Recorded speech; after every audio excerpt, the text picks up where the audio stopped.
Shalom, welcome to Yeshiva Pirkei Shoshanim in association with NETIV. My name is Davon Mays.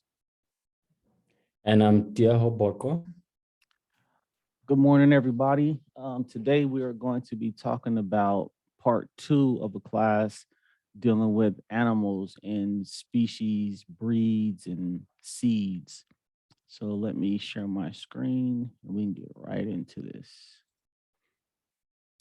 So animal issues number 2, lesson 50, crossbreeding animals and grafting trees. So the introduction says, in the last lesson, we reviewed issues pertaining to causing pain to animals. In this lesson, we are going to examine mitzvot applying to animal crossbreeding and grafting trees. Beresa, Sanhedrin 56b. In Beresa in Tractate Sanhedrin discusses the source of Noahide mitzvot to not crossbreed animals or graft different species of trees.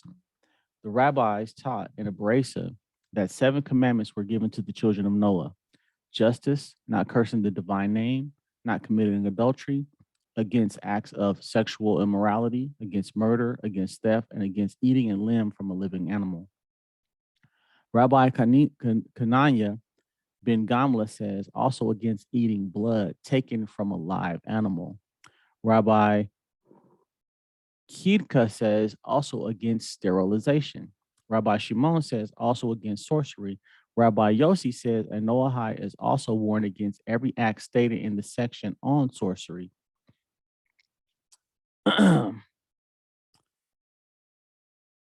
The Talmud later rejects this proposition. Most later authorities understand the Talmud as rejecting this proposition. Rabbi Eliezer says Noahides are also warned against kilaying, prohibited mixtures of species. Noahides are, however, permitted to wear clothing made from mixtures of wool and flax, and to plant kilayim, meaning to plant different plant species of vegetation in the same plot. However, Noahides are prohibited from mating different species of animals and from grafting one species of tree onto another. The Talmud then embarks on a lengthy, detailed examination of the Torah sources and allusions to each of the propositions brought in the Beresa. On page 60a, the Talmud turns its attention to Rabbi Eliezer. From where is this derived that the Noahides may not crossbreed animals or graft different types of trees? Shmuel, offering an explanation of Rabbi Eliezer, says, because the verse states, my decrees you shall observe, you should not mate your animal with another kind. You shall not plant in your field with diverse species, and a garment of mixed species you shall not come upon you. You shall not mate your animal with another kind. You shall not plant your field with diverse species, just as your animal prohibits mating, your field prohibits grafting trees. T-Hill, you could jump in at any time. Sanhedrin 60a elucidated. Let's take a closer look at Sanhedrin 60a. From where is this derived that Noahides may not crossbreed animals or graft different types of trees? Shmuel, offering an explanation of Rabbi Eliezer, says, because the verse states, my decrees you shall observe, you shall not mate your animal with another kind, and you shall not plant your field with diverse species, and the garment of mixed species shall not come upon you. Compared to Leviticus 19:19, Deuteronomy 22:10 through 11, that record a Jewish prohibition against doing so. Also, Rashi explains, my decrees you shall observe is an unusual turn of phrase for the Torah. Normally, God issues his decrees without any introduction. So whenever we see such a preface, we must question its purpose. Here it implies that these statutes were already known to man. God is only adjuring man to preserve them. Shmuel explains that these statutes are ancient Noahide prohibitions against crossbreeding species and grafting animals. Grafting trees. You shall not mate your animal with another kind. You shall not plant your field with diverse species, just as your animal prohibits mating, your field prohibits grafting trees. Shmuel is telling us that the Hebrew expression, you shall not plant your field with diverse species, refers specifically to grafting trees in one's orchard and not to planting multiple species of plants in a single field. Rashi and Ritva explain that just as two animal species may not be joined by mating them, so two plant species may not be joined by mating, grafting them together. What about the last part of Leviticus 19:19, prohibiting wearing mixtures? The Yad Ramah explains that the preface, "My statutes," only comes to introduce the first two prohibitions, crossbreeding animals and cross-grafting trees, and not to the third prohibition of wearing kalayim, garments made of wool and linen. Therefore, Noahides may wear garments made of wool and linen, but Jews may not. Where were Noahides originally commanded in these mitzvos? According to Shemuel's interpretation of Rabbi Eliezer, the whole world was previously commanded against crossbreeding animals and cross-grafting trees. We know from Leviticus 19:19's preface, "My decree you shall observe," that such a prior mitzvah existed. Is any evidence of such a mitzvah found anywhere else in the Torah? Yes, it is. See Genesis 1:11 to 12. Yeah, just to say something, Dave, this is a very interesting topic that we are discussing today. On the surface, it looks like it's something very easy, As you go deep into it, you see that actually what has been prohibited here, that's something that happens too often. I think last time you touched that animals like dogs, they've been crossbreed a lot, where they will take a dog from Germany and another one from another country, and then, mix, breed all these things. And on the surface, it looks like nothing wrong, It's two dogs, so what's wrong there? But as we see here, such things are prohibited. It went as far as talking about trees, plants, so we need to be very, very careful of these things. As I said before, that my high school years, I did agriculture, and it was a norm for us to crossbreed different animals. So for us to achieve something, maybe we want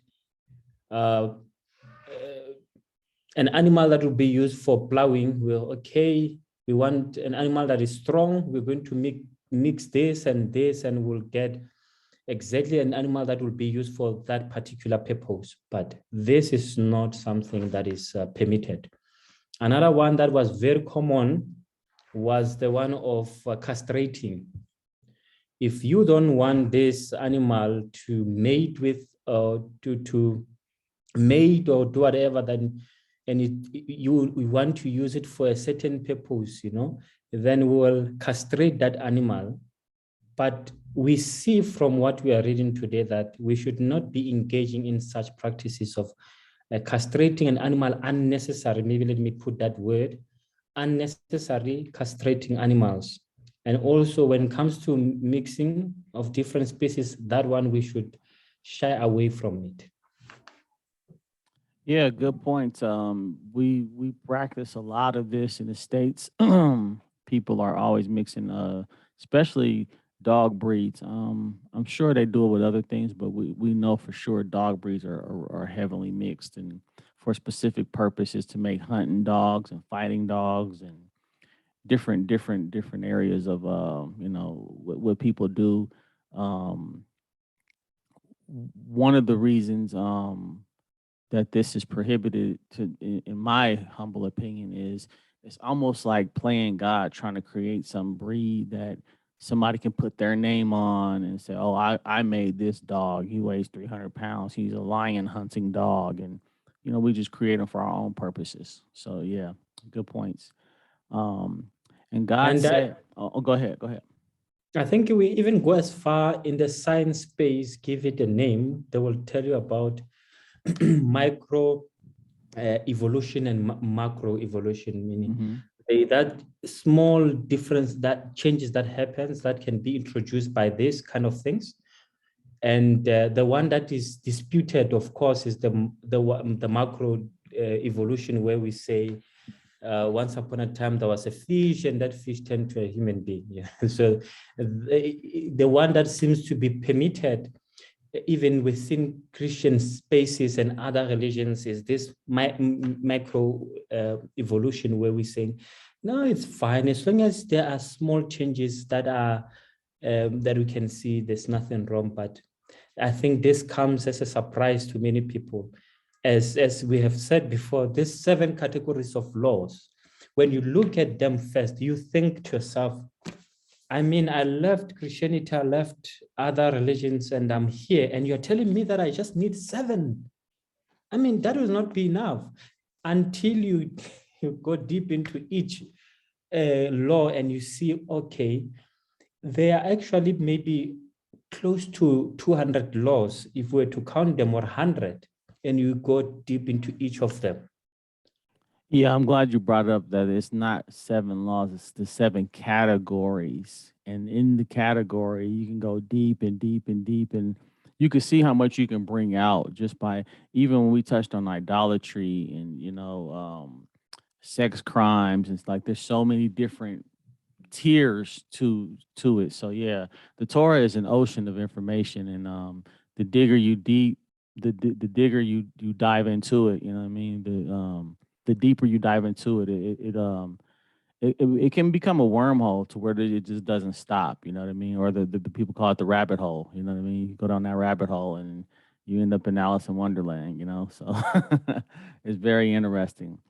So it says, and God said, the earth shall sprout forth vegetation, herbage that produces seed, edible trees that produce fruit of their own species, and the earth produce vegetation, herbage that produces seeds of its own species, and trees that bear seed bearing fruit of their own species. We see here that even though all herbage produced its own species, only the trees were actually commanded to produce fruit identical to their own species. From here, we have learned that Adam was charged with keeping animal species separate as well. Therefore, the original Noahide laws appear to have included these prohibitions.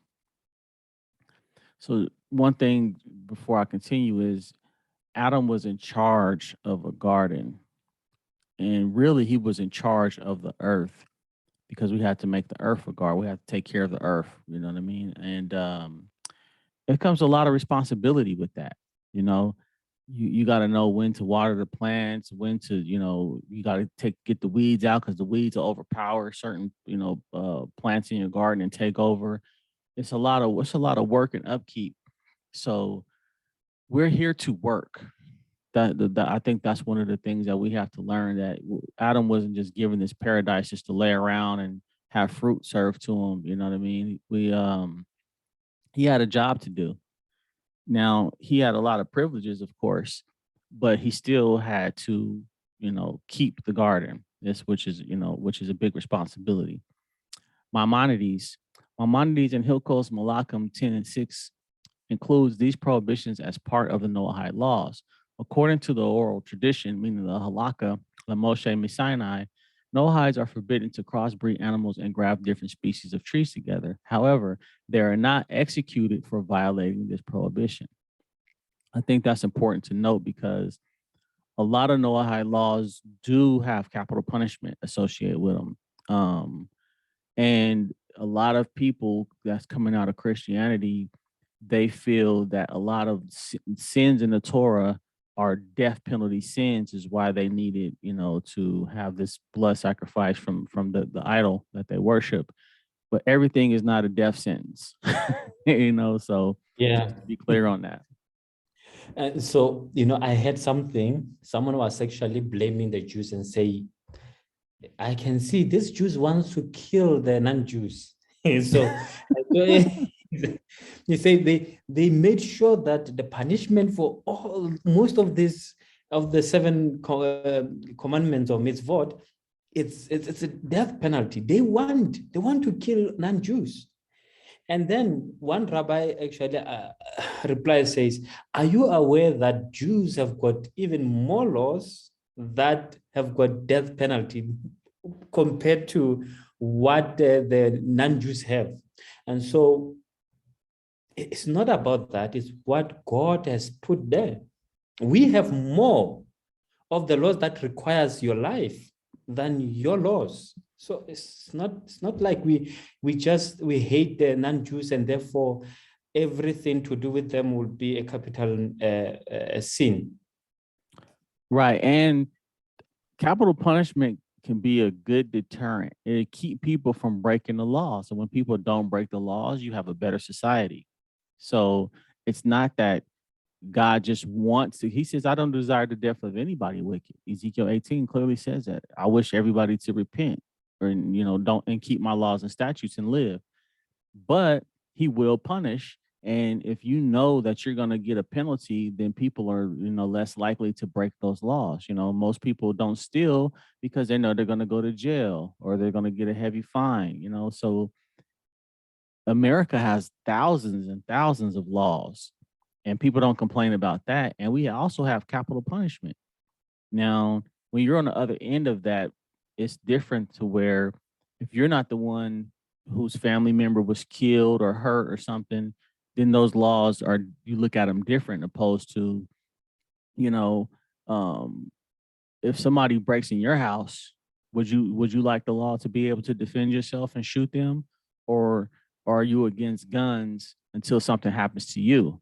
You know what I mean? There's everything. When things happen to you, people change their tune, until your ox is gored, you know what I'm saying? Like until something happens to you, people look at things completely differently. So,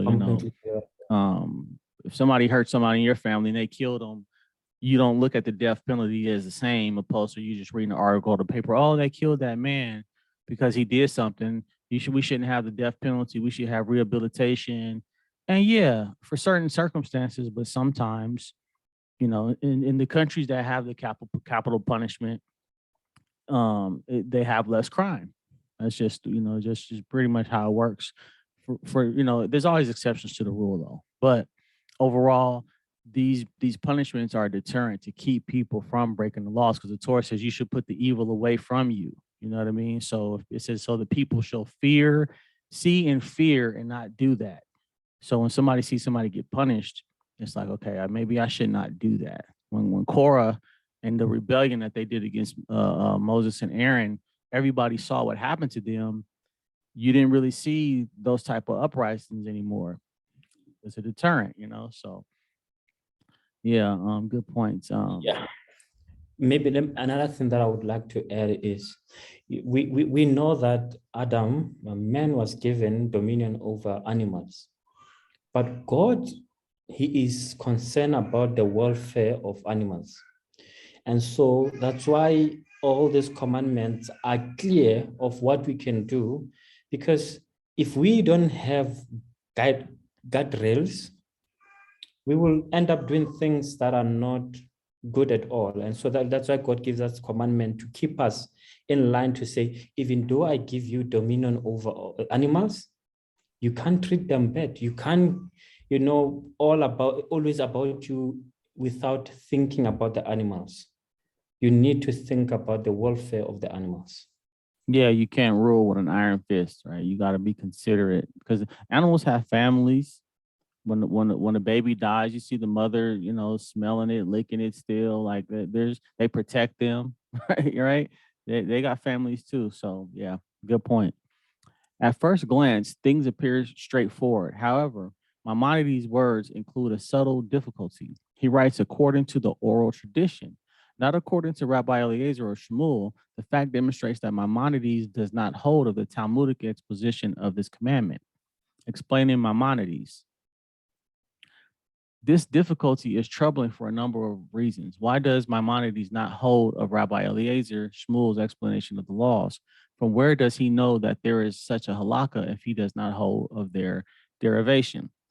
Many, many pages have been written exploring Maimonides' learning of these prohibitions. This is a fascinating and advanced topic beyond the scope of this lesson. In short, there are many explanations and reactions to Maimonides.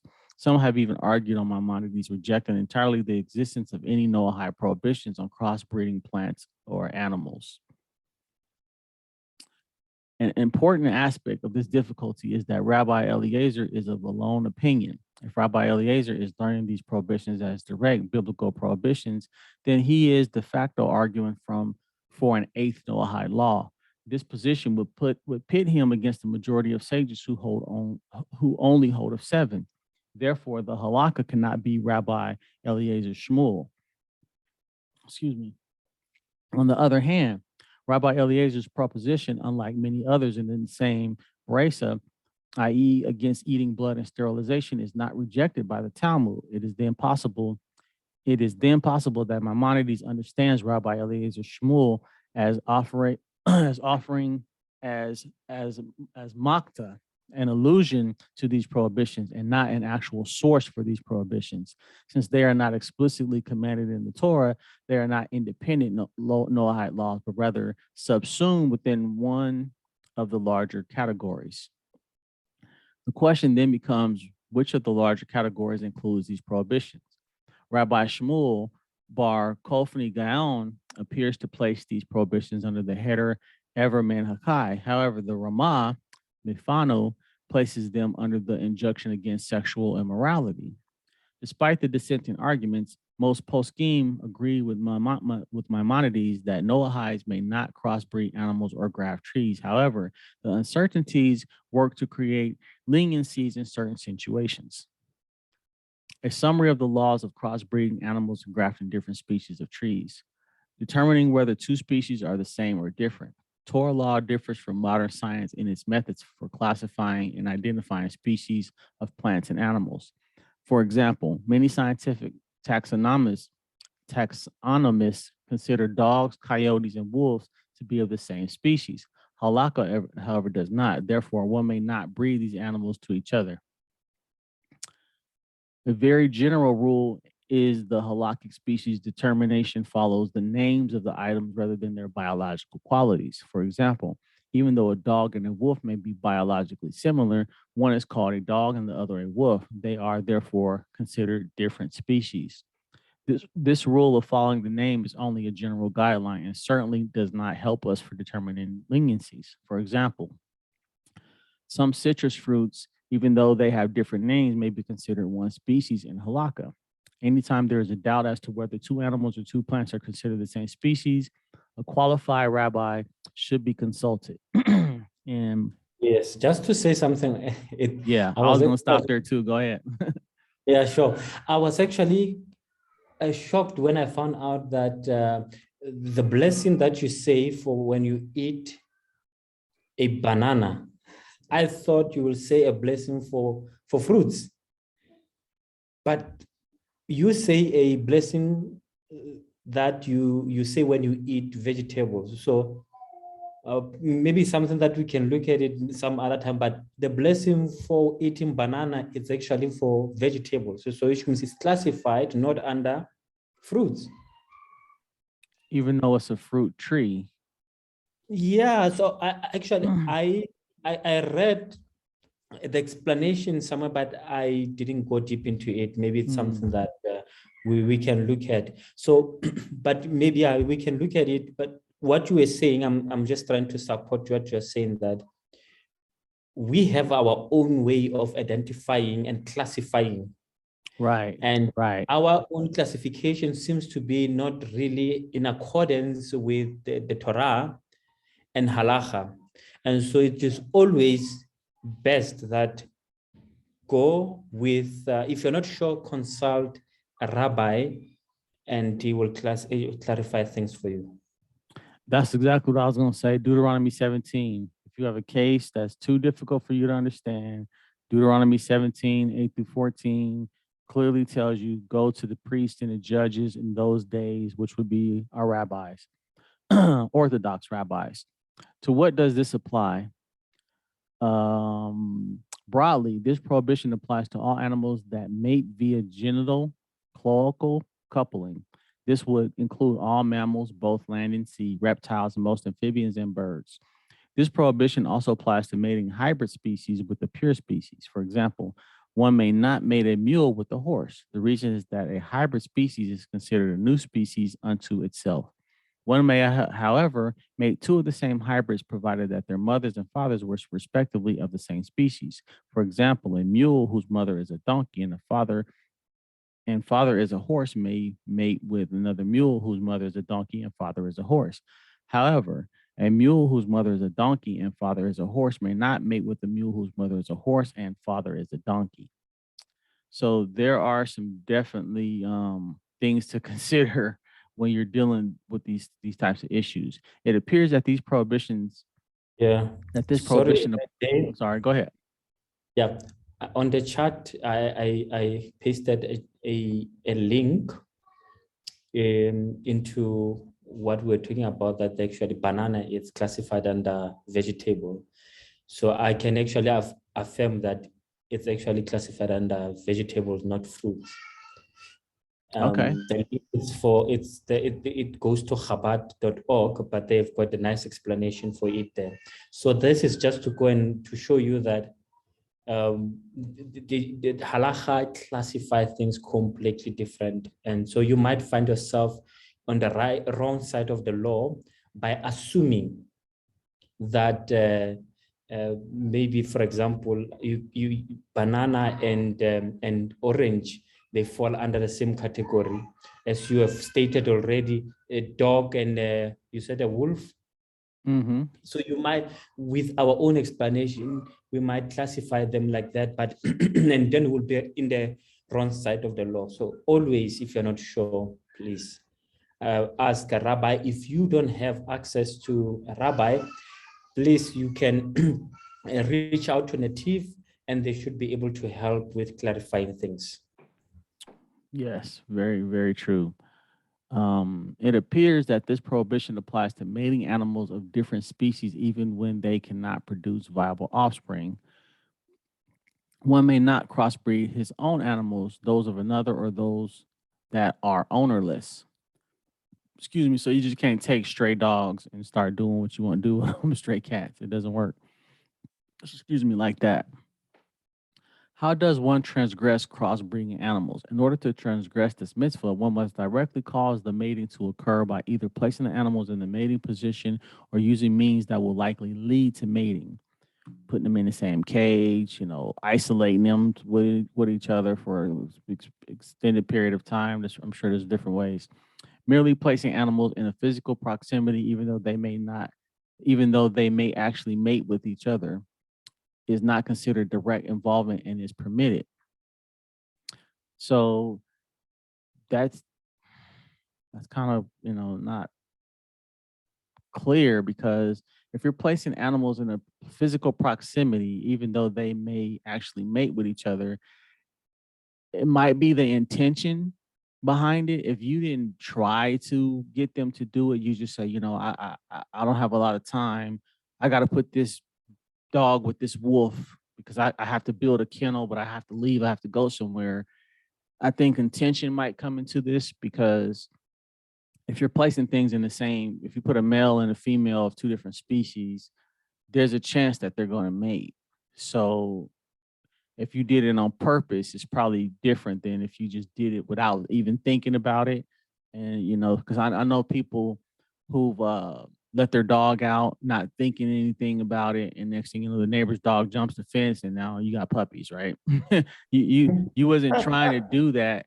Like I remember years ago, a friend of mine was told to watch another friend's dog. And he said, don't let the dog outside because then the neighbor's dog keeps trying to mate with her.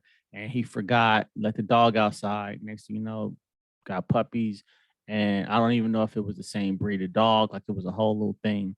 But so this could be that example. And it wasn't intentional, but it still happened, so maybe it's the intention behind that. Yeah. However, maybe again what they're trying to talk about here is like, maybe you own a dog and a cat.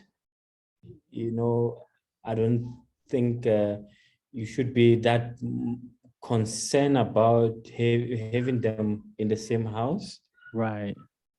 Could be, because it says merely placing animals in physical proximity, even though they may actually mate with each other, is not considered direct involvement. It's not direct. You didn't make them do it. You just kind of put them next to each other. Probably not even not thinking about it. Not some things people are just like, it just wasn't on their mind. You know what I mean? Like you put a bird in a room with a squirrel, you're not thinking that they're going to do nothing. Like who, you know what I mean? But And I think intention has a lot to do with what's being stated here is why, because it's not direct involvement. However, one should avoid placing two animals of different species in physical proximity if it is almost certain that they will try to mate.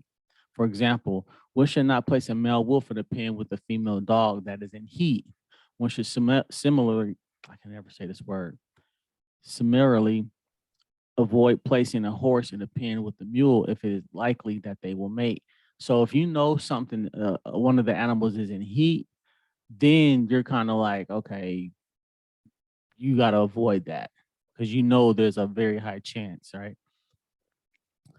Artificial insemination and genetic engineering. According to many poskim, artificial insemination of one species with the semen of another transgresses this prohibition. An animal produced by such procedures has the status of a new hybridized species as mentioned above. So there's some interesting points being made here. It is questionable whether genetic engineering involving the manipulation and splicing of genes on a molecular level is included in this prohibition. This is an exceedingly complicated question that continues to evolve alongside the sciences that drives it. Hybrid offspring. The hybrid offspring may be kept and maintained by its owner. The animal is permitted or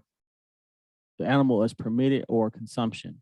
All the laws of Tazar Bali Kaim apply to this animal. What is called tree, vine, and fruit. Any perennial plant with a trunk or a structure resembling a trunk is called a tree for the sake of this prohibition. Therefore, grapes, peaches, apples, blackberries, bananas, etc. are all called trees.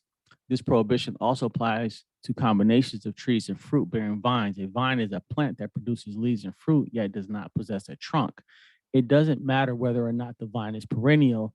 This would include many species we consider vegetables, such as tomatoes, gourds, cucumbers, etc. A fruit is anything the fruit or vine yields that may be used as sustenance for living creatures. Therefore, a tree or vine producing fruit that only animals eat, i.e., a bois d'arc tree, is included in this prohibition. However, trees that produce spices, cinnamon, for example, are not included.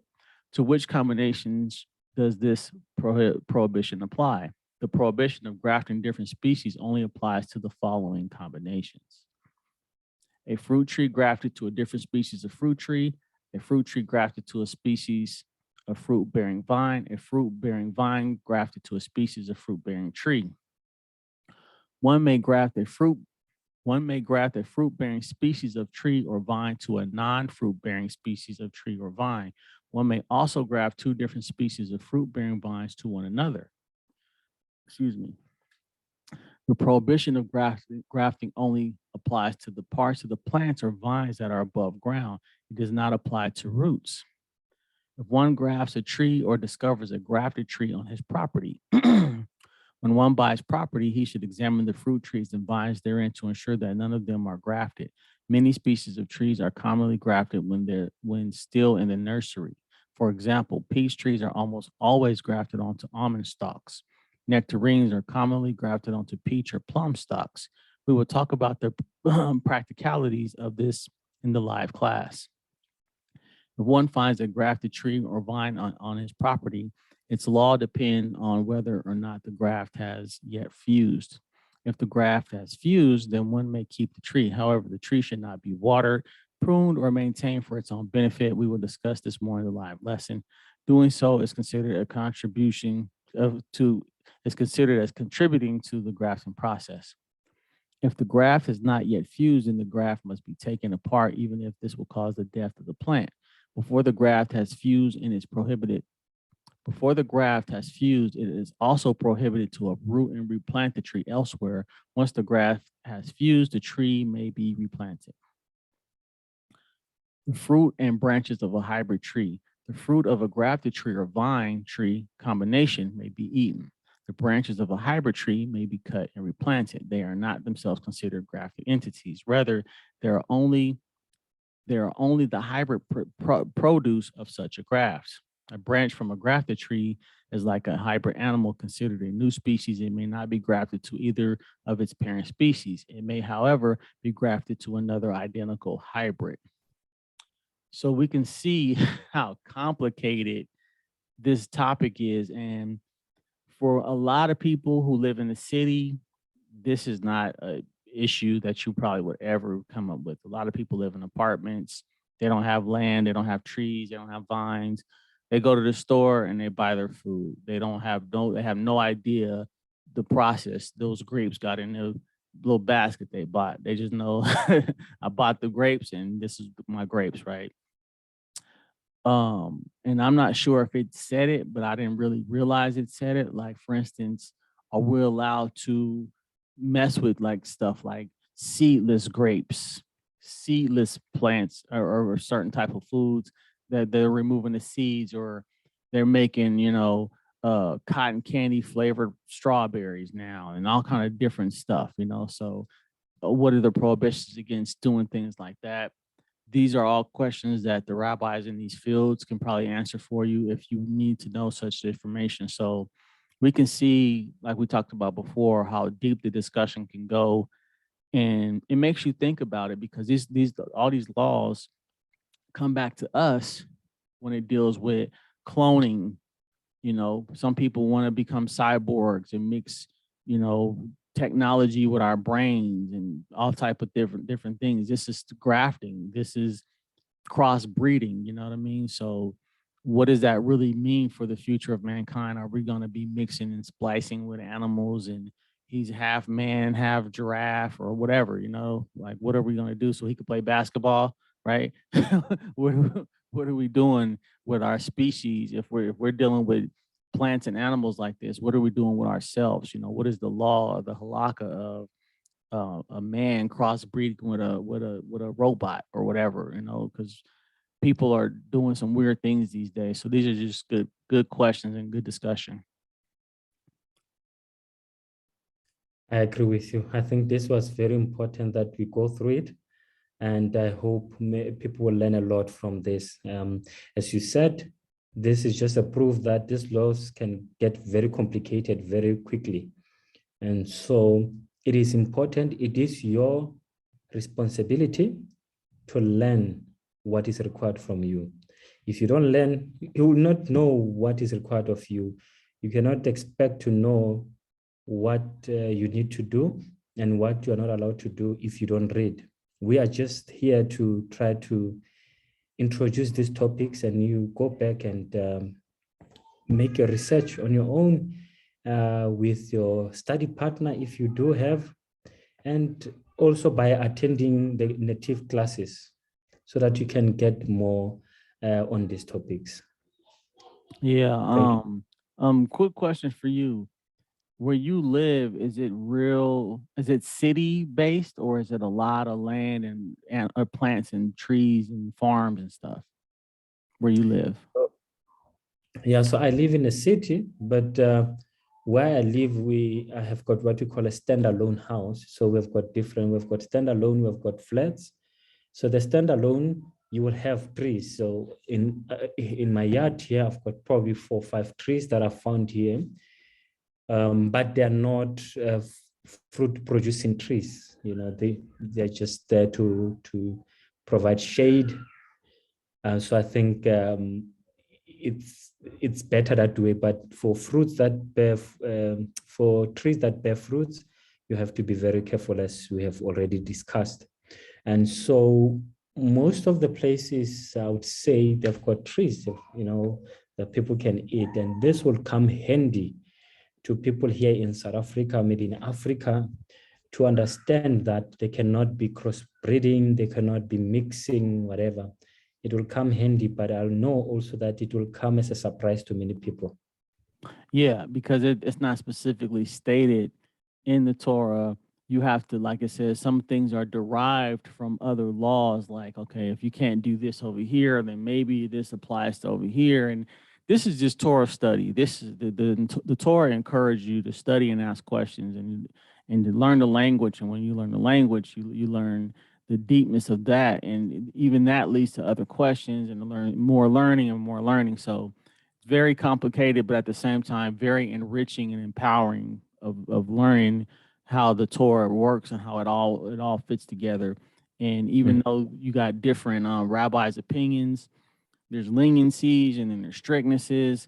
you have to learn the difference of when you should be strict and when you should be lenient. If it's something that can cause problems, you want to be more strict. If it's something that's not a big problem, that's when the rabbis tend to be more lenient. So just learn the differences and ask questions. That's the whole thing. So with that being said, we will see you guys next week. Thank you and shalom. Shalom.